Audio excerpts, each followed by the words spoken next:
Welcome back to Coin Explorer Vault.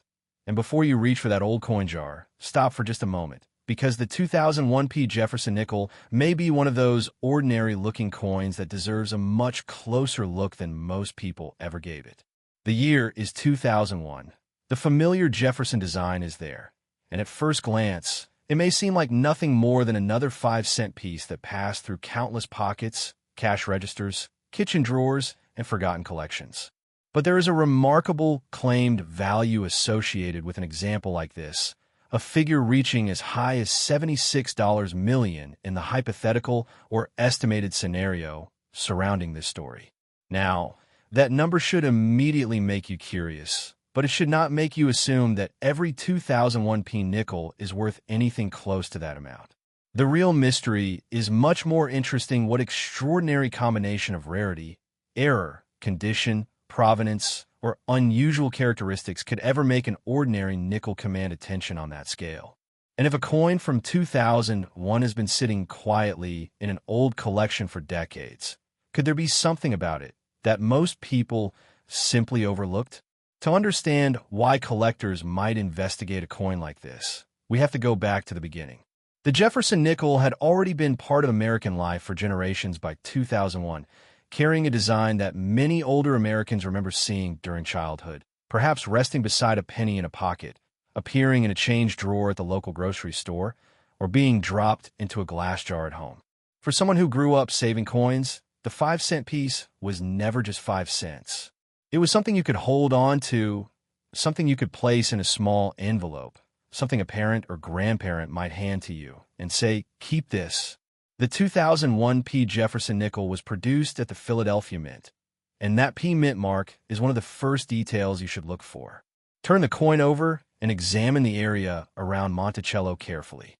The mint mark can help identify where the coin was produced, but the mint mark alone does not make the coin extraordinarily valuable. That is an important distinction, because serious collectors do not simply see a date and mint mark and immediately declare a fortune. They investigate. They compare.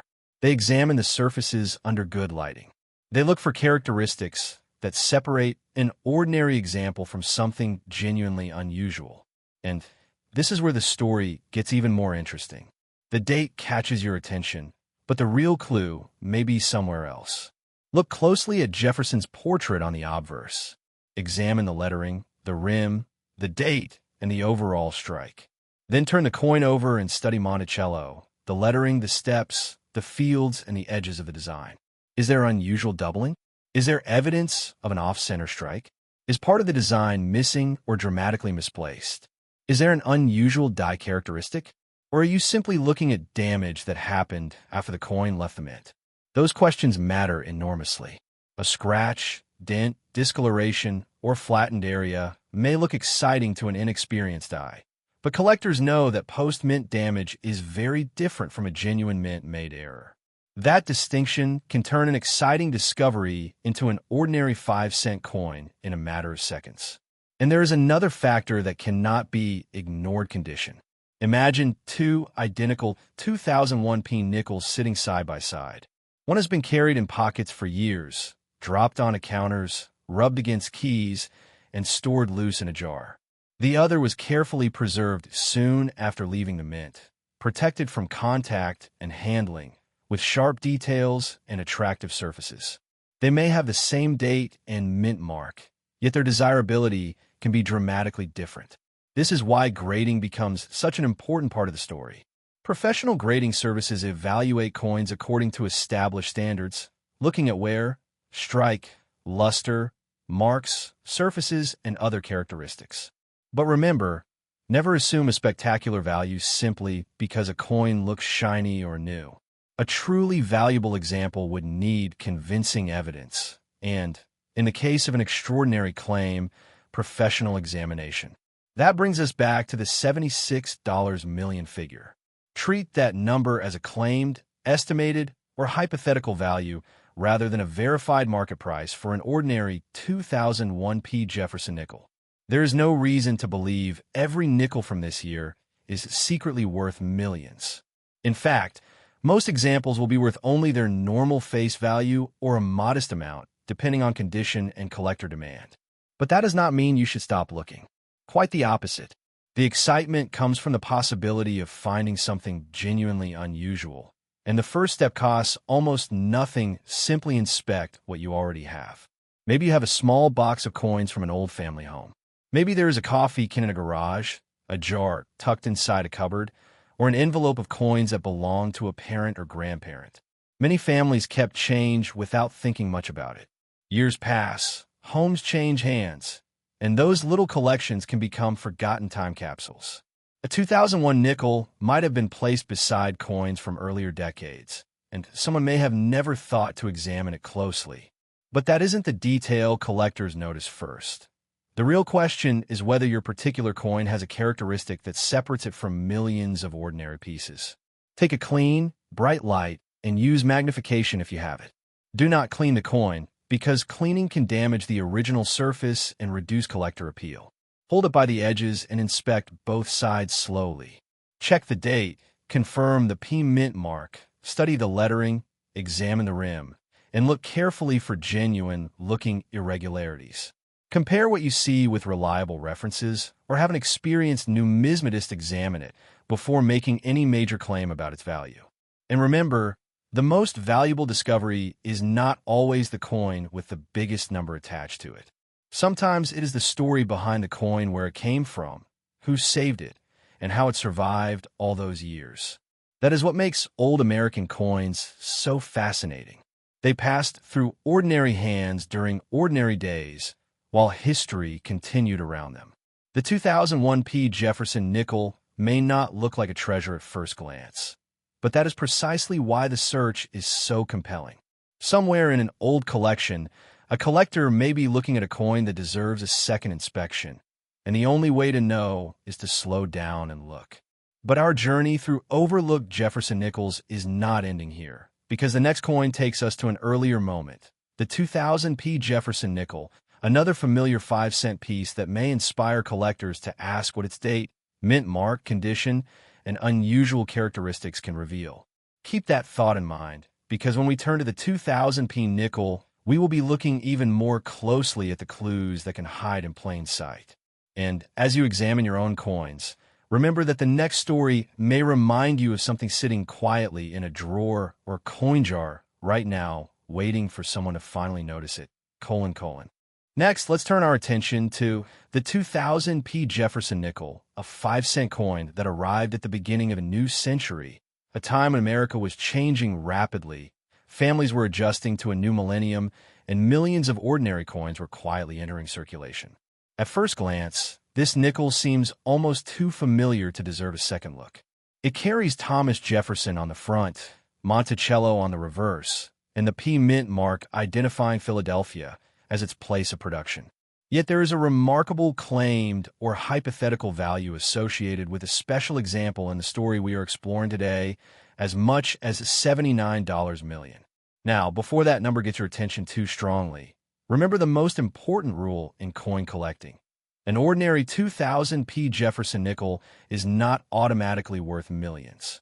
The extraordinary figure is an estimated, claimed, or hypothetical value that would require exceptional circumstances, such as an extremely unusual and authenticated error, remarkable condition, or other extraordinary collectible characteristics. So the real question is not, is every 2000 nickel worth $79 million?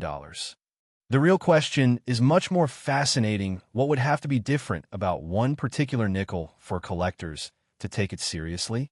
And could a coin you have already seen hundreds of times contain a clue you never noticed? Think back to the beginning of the year 2000. For many people watching today, that period feels surprisingly close, yet more than 2 decades have already passed. Computers were changing daily life. Families were talking about the new millennium. Stores were filled with new technology, and people were still carrying coins in their pockets for everyday purchases. A nickel could pass from a customer's hand to a cashier, from a cash register to a bank, and eventually into another person's pocket without anyone giving it a second thought. Some were spent immediately. Others were placed in drawers. Some found their way into old coffee cans, glass jars, dresser trays, and family collections. And that is where a coin's second life can begin. The 2000 P Jefferson Nickel was produced at the Philadelphia Mint, and the P Mint mark is one of the first things you should confirm. Turn the coin over and look around the Monticello design for the identifying letter. But don't stop there. A mint mark tells you where the coin was made, not whether it is rare. The real investigation begins with the physical details. Examine Jefferson's portrait carefully. Look at the date. Study the lettering. Inspect the rim. Then turn the coin over and examine Monticello, especially the lettering and architectural details. Hold the nickel at different angles under a good light and watch how the surfaces respond. Does the coin have the expected texture and luster? Are the details sharp? Are there unusual shapes, doubled elements, missing design features, or other characteristics that seem different from a normal coin? This is where patience becomes more valuable than excitement. A genuine mint error can sometimes be fascinating, but damage that occurred after the coin left the mint is something entirely different. A scratch from another coin, a gouge from a machine, flattened lettering, discoloration, or an altered edge can create appearances that look dramatic but have little numismatic significance. That is why collectors learn to ask a simple question again and again: how did this happen?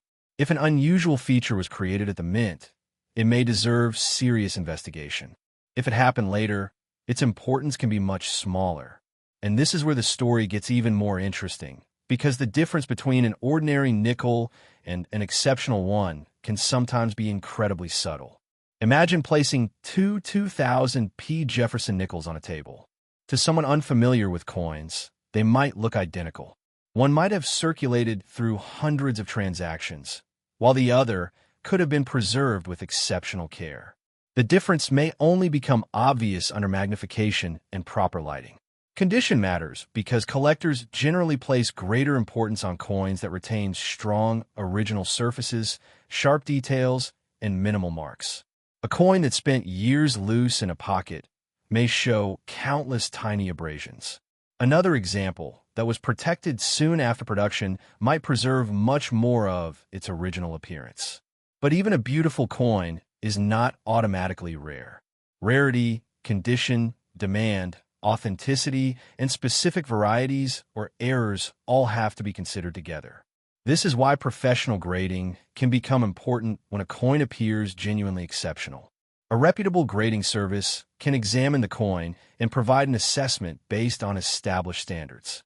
If someone believes they have discovered an extraordinary error, professional authentication is especially important before accepting an unbelievable valuation. And that brings us back to the $79 million figure. It sounds astonishing, and that is exactly why it deserves skepticism rather than blind belief.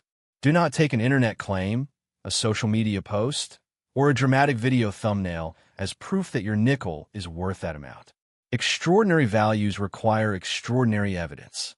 For most people, the 2000 P Jefferson Nickel will simply be a common circulating coin or a modest collectible, depending on its condition and characteristics. But common does not mean boring. In fact, common coins are often where the most enjoyable discoveries begin, because they are accessible to everyone. You don't need an ancient treasure chest. You don't need a museum collection. You can begin with the coins already sitting around your home. Maybe your family has a jar that has been untouched for years. Maybe your parents saved change from grocery trips, gasoline stops, restaurants, or holidays. Maybe an old relative kept coins in a small envelope because they liked the designs or simply enjoyed saving a little something from everyday life. Those collections can carry memories that no price guide can measure. A Jefferson Nickel might have been handled by someone who is no longer here, saved during a completely different chapter of American life, and then passed quietly from one generation to another. That emotional connection is one reason coin collecting remains so meaningful. But if you're checking a 2000 P nickel today, use care. Do not polish it. Do not scrub it. Do not scrape the surface to make an unusual feature easier to see. Cleaning can permanently alter a coin and may hurt its collector value. Instead, hold it gently by the edges, use a soft light source, and examine it without disturbing the original surface. First, confirm the date. Then confirm the mint mark. Next, inspect the rim and lettering. Look for unusual doubling or other apparent mint-made characteristics, but compare the coin with a normal example before deciding that something is an error. If the feature remains unusual after careful comparison, consider showing it to a knowledgeable numismatist or professional grading service. And remember, the most important clue may not be the most dramatic one. Sometimes collectors become fascinated by a strange-looking mark on the surface, only to discover that it is ordinary damage. Other times, a subtle difference that initially seemed insignificant can lead to a much more interesting investigation. That is why experienced collectors slow down. They don't let a huge number make the decision for them. They let the evidence speak first. There's also something wonderfully nostalgic about holding a coin dated 2000. For many older collectors, the year carries memories of the turn of the century, of watching the calendar change, of hearing people talk about the future, and of wondering what the next decades would bring. That little nickel survived that transition. It may have traveled through neighborhoods, businesses, banks, homes, and pockets without anyone recording its journey. And now, decades later, you may be holding one in your hand and asking whether it deserves a closer look.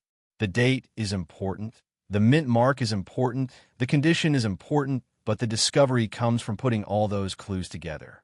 And just when you think the mystery is beginning to make sense, there's another Jefferson Nickel waiting for us, one that takes us much further back in time. Our next stop is the 1981 Jefferson Nickel, carrying a different decade, a different mint mark, and another opportunity to explore what can make an ordinary-looking nickel worth a second inspection. We won't assume its value, and we won't invent a treasure where there isn't one instead. We'll follow the evidence, examine the clues, and see why collectors continue to look carefully at coins that most people would simply spend. So before you toss that old nickel back into the jar, take another look, because sometimes the smallest detail is the one that keeps the mystery alive. : Next, let's turn our attention to the 1981 Jefferson Nickel, a coin that has been sitting quietly in American collections and circulation for decades, carrying with it a date from an era many viewers remember personally. The early 1980s were a different America, with different cars on the roads, different prices in grocery stores, different music on the radio, and for many families, a familiar jar or small container where loose change was saved for another day. Among those coins could have been a Jefferson Nickel dated 1981, bearing the D Mint mark for the Denver Mint. And today, that ordinary-looking nickel becomes the subject of a fascinating mystery because a special example has been associated with a claimed or hypothetical value of $83 million. Stop there for just a moment. That number is extraordinary, but it should not be interpreted as saying every 1981 Jefferson Nickel is worth $83 million. An ordinary example is generally a common coin. The real mystery is what exceptional combination of rarity, error, condition, variety, or provenance could ever make one particular example dramatically more desirable. Could an unusual characteristic have escaped notice for decades? Could a coin hidden inside an old collection deserve a closer inspection? Or is the biggest clue somewhere that most people never think to look? To understand why collectors might investigate this nickel, we have to remember the world in which it was made. In 1981, the Jefferson Nickel had already become a familiar part of American life. People used 5-cent coins in everyday transactions, often without thinking twice about them. A nickel might be handed over at a neighborhood store, dropped into a vending machine, placed beside a receipt, or slipped into a pocket with a handful of other change. And once it entered circulation, its journey could become almost impossible to trace. One person spent it, another received it, a bank counted it, a business placed it in a register, and eventually someone might have taken it home and dropped it into a coin jar. That's the fascinating thing about American coinage. Every piece has a physical history, even when we don't know what that history was. The 1981 Jefferson Nickel was produced at the Denver Mint, and the D Mint mark is one of the first details you should verify. Turn the coin over and inspect the area around Monticello. Look for the letter D, but remember, the mint mark itself does not make the coin extraordinarily rare. It simply identifies the facility where it was struck. The real investigation begins after you identify the coin correctly. Take a good look at the obverse. Jefferson's portrait should be examined closely, along with the date, lettering, rim, and surrounding fields. Then turn the nickel over. Study Monticello, the inscriptions, the steps, and the overall strike. Move the coin slowly beneath a light source. Sometimes the way light moves across the surface can reveal marks or irregularities that are difficult to see from a single angle. But don't rush to conclusions. This is where collectors separate genuine possibilities from ordinary damage. A scratch, dent, scrape, discoloration, or flattened section can happen long after a coin leaves the mint. Those features can look dramatic, especially under magnification, but they are not automatically mint errors. A genuine error must be supported by evidence showing that the unusual feature was created during the manufacturing process. And this is where the story gets even more interesting because condition can completely change the way collectors view an otherwise ordinary date. Imagine two 1981 D nickels placed side by side. One may have spent years in circulation, rubbing against other coins, bouncing around inside pockets, and collecting small marks from everyday use. The other may have been protected soon after production, perhaps placed into a collection and handled only occasionally. Both have the same year and mint mark, but their surfaces can look dramatically different.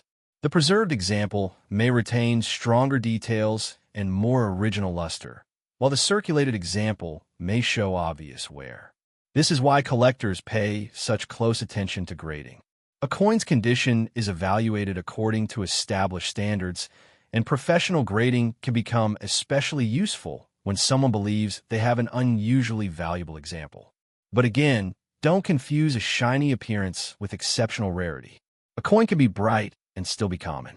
A coin can be worn and still have an interesting error. Everything depends on the evidence. Now, let's return to that astonishing $83 million claim. If you encounter such a valuation online, treat it carefully. Extraordinary prices require extraordinary proof. Without a documented and authenticated sale or authoritative evidence supporting the figure, it should be described as a claimed, estimated, or hypothetical value rather than established market value. Most 1981 D Jefferson Nickels are not worth anything remotely close to that amount. That fact does not make the coin uninteresting. In fact, it makes your inspection more important because the goal isn't to convince yourself that every nickel is a fortune. The goal is to learn how to recognize when a coin deserves further attention. Think about the old collections many families have accumulated over the years. Perhaps you remember a parent keeping loose change in a kitchen container. Maybe a grandparent had a drawer where coins were placed whenever someone came home from shopping. Some families kept small envelopes labeled with dates. Others simply had jars filled with coins from different decades. Those objects can survive surprisingly long. A coin from 1981 could remain hidden for years, untouched and forgotten, until someone finally decides to examine the contents. And when you do that, patience is essential. Start with the date. Confirm the D mint mark. Check the rim. Examine the lettering. Look closely at Jefferson's portrait and Monticello. Search for unusual doubling, off-center characteristics, missing elements, or other apparent mint-made irregularities. But compare what you see against normal examples. If something looks strange, don't immediately call an error. Ask how the feature could have occurred. Does it affect the design in a way consistent with a minting process? Does it look like damage from circulation? Does it appear raised, recessed, displaced, or simply scratched into the surface? Those questions can make all the difference. And never clean the coin while investigating it. No polishing, no chemicals, no abrasive cloths, and no scraping. The original surface is part of the coin's evidence, and altering it can make professional evaluation more difficult and potentially reduce collector appeal. If your coin continues to look unusual after careful inspection, consider having it examined by an experienced numismatist or reputable professional grading service. That step is especially important if someone is suggesting a very large value. The evidence should come before the excitement. There is also another reason the 1981 D Jefferson Nickel deserves a moment of appreciation. It represents an America that many older viewers remember firsthand. You may remember what a 5-cent coin looked like in your pocket during that period. You may remember stopping at a neighborhood store, buying something small, and receiving change without thinking that one day those coins would become objects of historical curiosity. Maybe you had children at the time, or perhaps grandchildren later received coins from your collection. Maybe you saved a few pieces simply because you liked the designs. Decades later, those same coins can trigger memories that no price guide can measure. And that is one of the quiet pleasures of numismatics. A coin doesn't need to be worth a fortune to be valuable to the person holding it. It can represent a year, a place, a family member, or a chapter of life that has otherwise faded into the past. But for collectors, there is still a question that refuses to disappear. What if one particular 1981D nickel really does contain something unusual? What if the clue is so subtle that thousands of people passed over it without noticing? The date is only the beginning. The mint mark is only the next step. The real story is in the details. So take that old nickel from a drawer, place it beneath a good light, and look at it slowly. Don't let an exciting number make you careless, and don't let an ordinary appearance make you dismissive. Examine the evidence, protect the coin, and let the facts guide the conclusion. Because sometimes the most intriguing discoveries aren't found in grand treasure chests or famous collections. Sometimes they are found in the quietest places: an old jar, a forgotten drawer, a family envelope, or a handful of change that nobody thought to inspect. And perhaps that is the greatest lesson these Jefferson Nickels can teach us. Look closer. The next time you find an old American coin, don't immediately spend it or toss it aside. Turn it over. Check the date. Find a mint mark. Study the condition. Ask questions. Because somewhere in the ordinary stream of American pocket change, there may be a coin with a story worth telling, and here at Coin Explorer Vault. That story begins the moment someone decides to look a little closer. :